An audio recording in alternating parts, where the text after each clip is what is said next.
என்னாச்சனுமா? ஒன்னும் இல்லப்பா, என்னமோ சொல்லிட்டு இருந்தீங்க. அது ஒன்னும் இல்லம்மா, உன்னை ஃப்ரெண்டு மாதிரி நடத்துற ஒரு புருஷன் தான் உனக்கு கிடைக்கணும்னு பேசிட்டு இருந்தோம். நீ கூட ஆமான்னு சொன்னியே. இவ்வளவு சீக்கிரம் கல்யாணம் பண்ணி அனுப்புனாதான் நமக்கு நல்லது. ஏய், என்ன பொசுக்குன்னு அப்படி சொல்லிட்டே நீ? வயசு பொண்ண வீட்டுல வச்சுக்கிறதும் வயிற்றுல நெருப்பு கட்டி வச்சுக்கிறதும் ஒண்ணுதான் சுப்பு. நல்ல பையனா வேணும் தானே பாத்துக்கிட்டு இருக்கிறோம். அதெல்லாம் நேரங்காலம் வரும்போது தான் நடக்கும் புஷ்பா.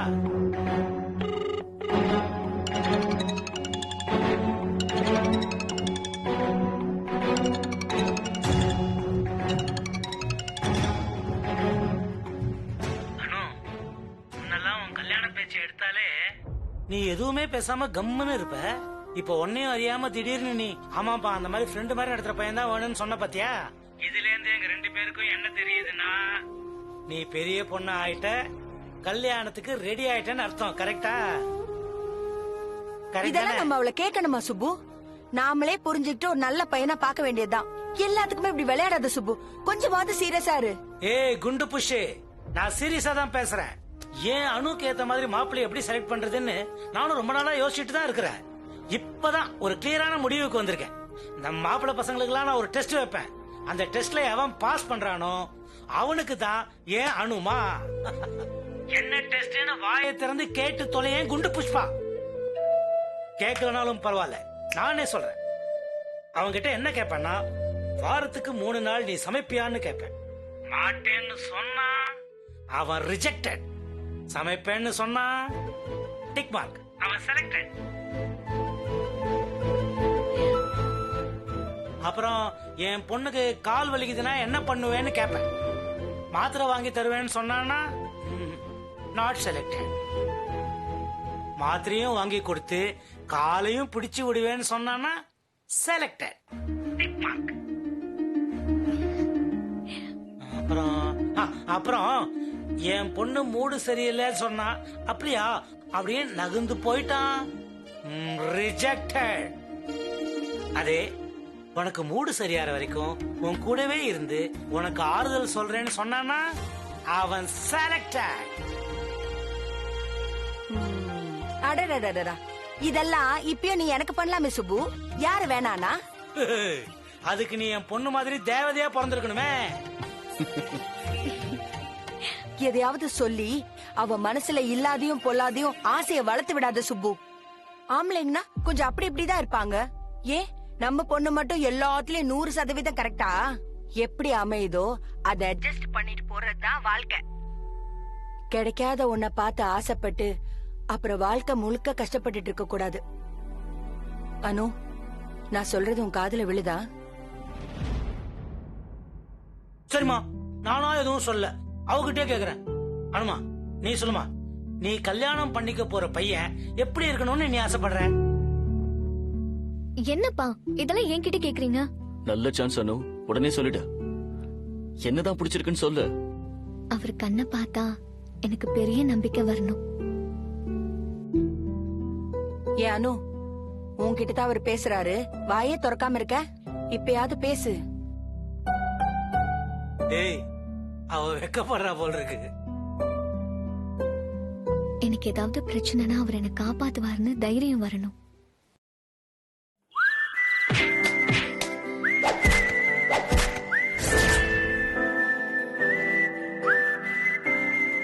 சொல்லு அனு, இப்பவே சொல்லிடு.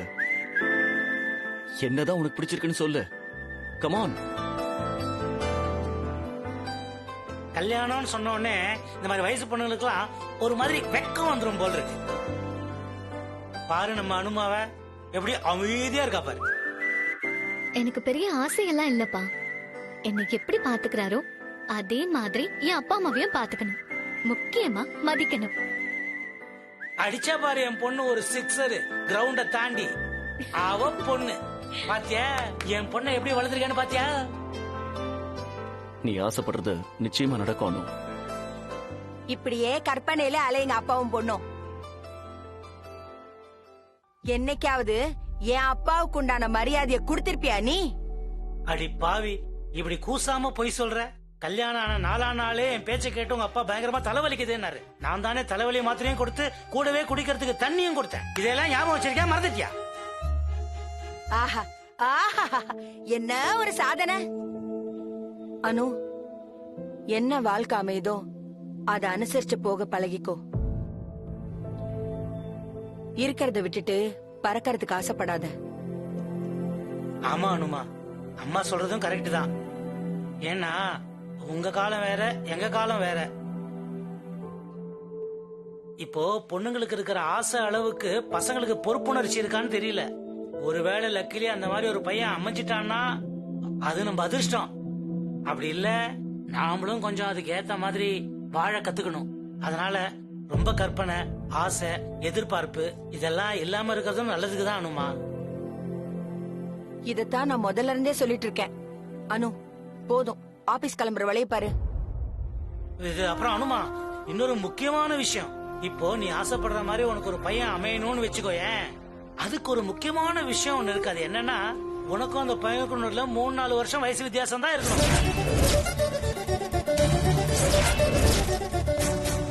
அப்பதான் ஒருத்தர் புரிஞ்சுக்கிட்டு கரெக்டா குடும்பம் நடத்துவீங்க. நீ ஆசைப்பட்ட மாதிரி அவனும் உங்ககிட்ட ரொம்ப ஃப்ரெண்ட்லியா நடந்துக்குவான். ஆனா இப்ப வர ஜாதகம்லாம் பார்த்தா 10 வயசு வித்தியாசத்துல இருக்கு.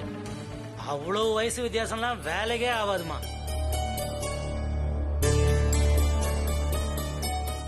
நாம எதிர்பார்க்கிற மாதிரி நல்ல வேலை, நல்ல குணம், ஒரு 3-4 வயசு வித்தியாசத்துல ஒரு நல்ல வரன் ஜாதகம் அமைஞ்சதுன்னு வச்சுக்கோ, கல்யாணத்தை நடத்தி தூள் கலப்பிட வேண்டியதுதான்.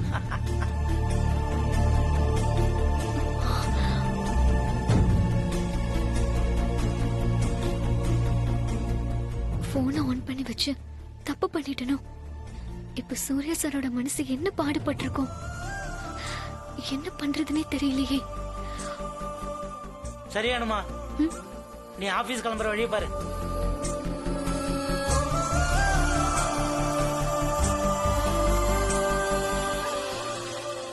உனக்கும் அந்த பையனுக்கும் 3-4 வருஷம் வயசு வித்தியாசம் தான் இருக்கணும்.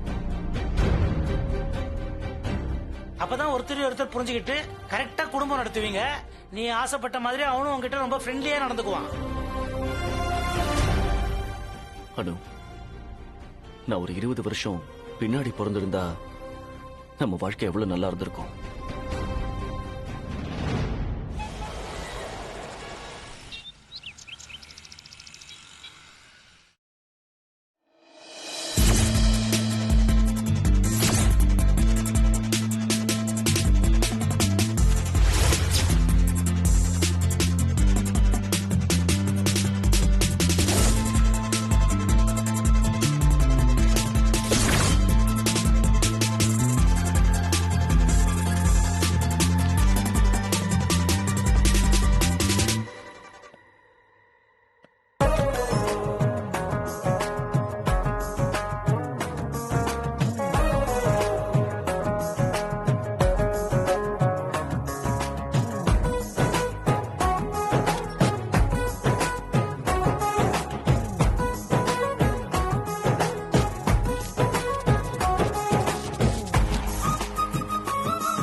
அனு, எப்ப உன்னை பாப்பேன்னு இருக்கு. உன்னை பாக்குறதுக்காகவே சீக்கிரம் விடியாதான ராத்திரி முழுக்க நான் காத்துட்டு இருந்தேன். நான் ஆபீஸ்க்கு சீக்கிரம் வர்றதே உன் முகத்தை பார்க்கதான். நீ ஒரு 5 நிமிஷம் லேட்டா வந்தா கூட என்னால தாங்கிக்கவே முடியல அனு. உன் முகத்தை பார்த்த பின்னாடிதான் எனக்கு உண்மையான சூரியோதயமே நடக்குது. என்ன ரொம்ப காக்க வைக்காம சீக்கிரம் வாணும். அப்புறம் தினம் தினம் உன்னை இப்படி ஆபீஸ்ல பார்க்காம நம்ம வீட்டுல பாக்குற நாளுக்காக நான் காத்துக்கிட்டு இருக்கேன். Anu, I love you.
Anu, office வந்ததும் உன் டேபிள்ல இருக்கிற ஃபைல திறந்து பாரு.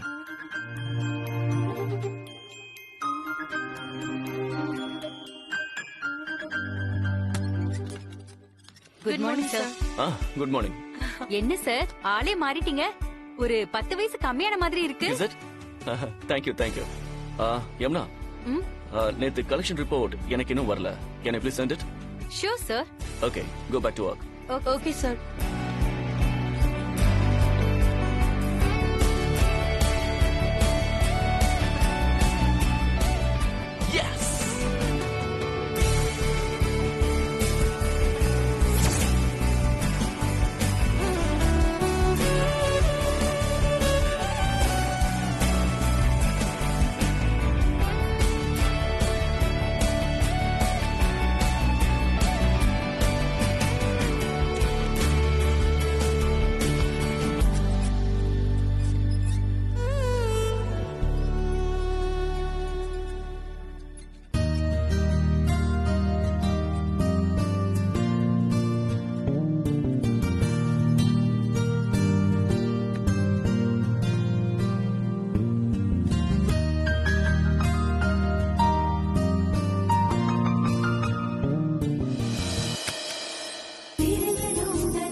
இன்னைக்கு என்ன Dress எல்லாம் வேற மாதிரி இருக்கு. நல்லா இருக்கா? நீ என்ன Dress போட்டாலும் நல்லா இருக்கும். பட் இது கொஞ்சம் ஓல்டு ஸ்டைலா இருக்கே. பாக்கறதுக்கு ஒரு 5 வயசு கூடுன மாதிரி இருக்கு. தெரியுதா தெரியுதா? தேங்க்ஸ் வப்னா.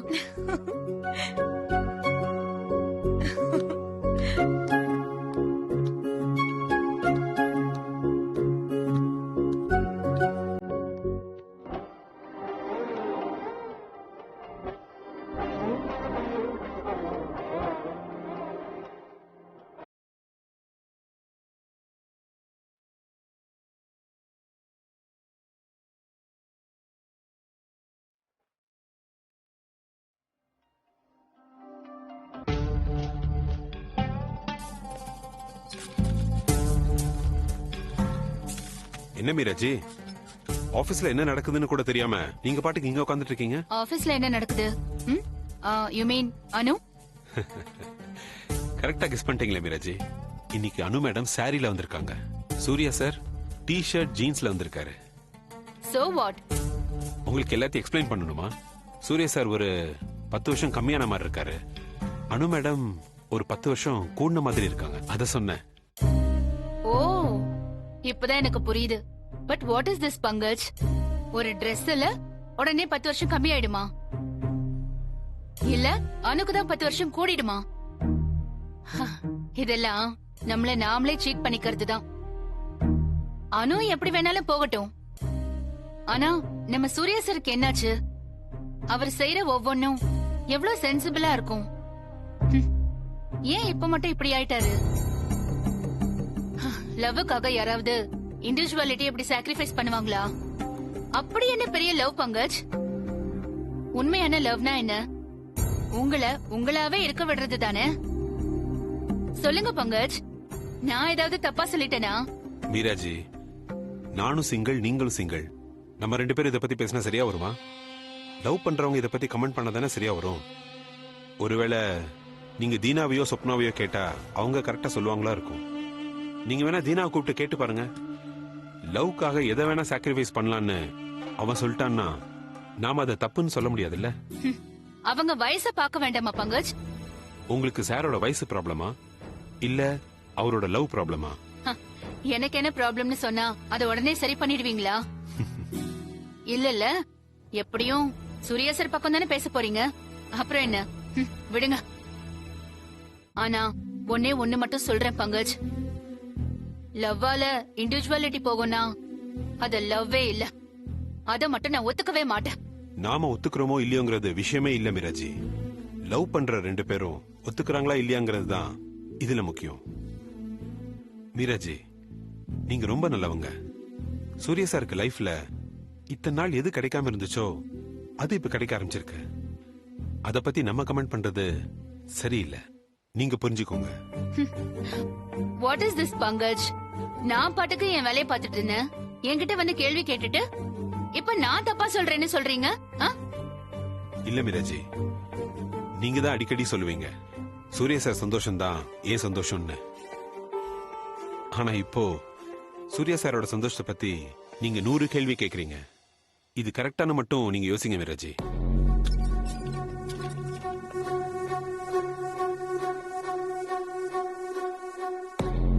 சூர்யா சார் சந்தோஷமா இருக்கிறது எனக்கும் சந்தோஷம்தான்.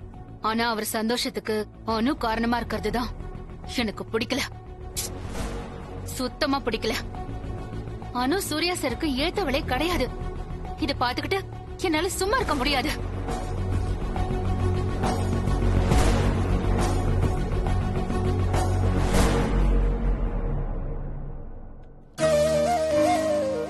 மே ஐ கம் இன் சார்?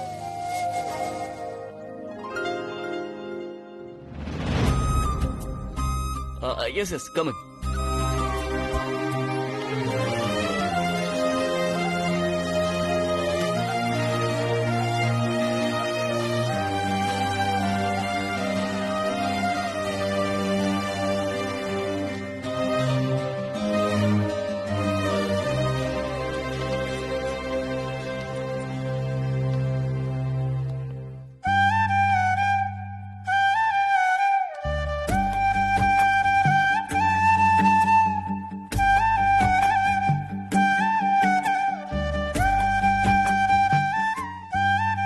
அனு, இன்னைக்கு ஆளே வேற மாதிரி இருக்க. நீங்களும் தான் சார். ஆபீஸ்க்கு டி ஷர்ட்லாம் போட்டுட்டு வந்திருக்கீங்க. ஏன் வரக்கூடாதா? நல்லா இல்லையா அனு? சாச்சா, சூப்பரா இருக்கு சார். உன் ட்ரெஸ்ஸும் சூப்பரா இருக்கு. Thanks sir. நான் இப்படிலாம் ட்ரெஸ்ஸுக்கு இம்பார்ட்டன்ஸ் கொடுத்து ஆபீஸ்க்கு வருவேன்னு கனவுல கூட நினைச்சு பார்த்ததில்ல. ஆனா இப்ப எல்லாம் தானா நடக்குது. காலையில அப்பா பேசினத போன்ல கேட்டு ரொம்ப கோவமா இருப்பீங்களோன்னு நினைச்சேன். ஆனா இப்ப உங்க முகத்துல சந்தோஷத்தை பார்த்ததுக்கு அப்புறம் தான் எனக்கு நிம்மதியா ஆச்சு. Dress என்ன சார் Dress? உங்க முகத்துல சந்தோஷமும் சிரிப்பும் மட்டும் இருந்தா போதும். நீங்க ரொம்ப அழகா இருப்பீங்க. உங்க அப்பா பேசும்போது எனக்கு ஒரு சின்ன தடுமாற்றம் வந்தது உண்மைதான். இப்ப கூட அந்த தடுமாற்றம் இருக்கதான் செய்யுது. இப்போ உன்னை பார்த்ததும் தான் நான் கொஞ்சம் நார்மலா ஃபீல் பண்றேன். உங்க அப்பா பேசினதை கேட்ட பின்னாடி என் மனசு முழுக்க 1000 கேள்விகள். ஏதோ தப்பு பண்றோமோன்னு. சார், இவ்வளவுக்கு பிறகும் திரும்ப ஆரம்பிக்காதீங்க sir. No no no, now I am clear. ஆனா என் மனசுல நடந்த போராட்டத்தை நீ தெரிஞ்சுக்கணுங்கிறதுக்காக சொன்ன. அப்பா அப்படி வயசை பத்தி பேசுவாருன்னு நான் எதிர்பார்க்கவே இல்ல சார். இல்லனா நான் அப்பவே காலை கட் பண்ணிருப்பேன். அவர் பேசினதை கேட்டதும் ஒரு வகையில நல்லதுதான் அனு. நமக்கு வரப்போற ப்ராப்ளம் என்னன்னு இப்பவே நமக்கு நல்லா தெரியுது. எதையாவது யோசிக்க ஆரம்பிச்சு என்னை விட்டு திரும்பவும் தூரமா போயிடாதீங்க சார். உன்னை விட்டு தூரமா போறதா? அதுக்கு நான் என் உயிரையே விட்டுருவானோ. உன்னை விட்டுட்டு என்னால இருக்கவே முடியாது. நம்ம 2 பேரும் ஒரு புள்ளிலையும், இந்த உலகமே நமக்கு எதிராக இன்னொரு புள்ளிலையும் இருக்கிற மாதிரி எனக்கு தோணுது. இந்த உலகத்தை எதிர்த்து நம்ம எப்படி ஜெயிக்க போறோம்னு எனக்கு தெரியல. ஹலோ சார், பாசிட்டிவ் ஆட்டிடியூட் பத்தி எப்பவும் பேசுற இந்த சூர்யா சார் இப்போ உலகத்தை பார்த்து பயப்பட ஆரம்பிக்கிறது தான் கொஞ்சம் ஆச்சரியமா இருக்கு. எங்க போச்சு சார் உங்க நம்பிக்கை? அதெல்லாம் உள்ள இருக்கானோ. நான் ஒரு ஆள் மட்டும்னா எதை வேணா ஃபேஸ் பண்ணிடுவேன். ஆனா இப்ப அதுல உன்னையே இன்வால்வ் பண்ணும்போது கொஞ்சம் பயமா இருக்கானோ.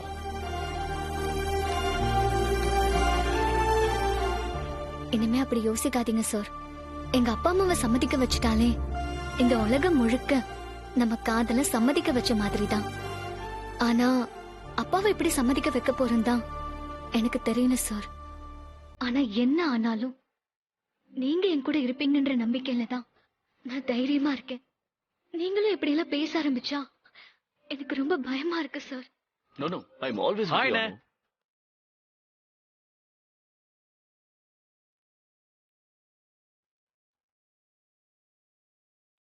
அனு, உன்னை எங்கெல்லாம் தேடுறது? இங்கதான் இருக்கியா? ஆக்சுவலா நான் உங்ககிட்ட ஒரு முக்கியமான அப்டேட்டை கேட்கலாம் தான் வந்தேன். சொல்லுங்க சார். பிஃபோர் தட், என்ன 2 பேரும் வித்தியாசமான ட்ரெஸ்ல வந்திருக்கீங்க? பேசி வச்சுட்டு வந்தீங்களா?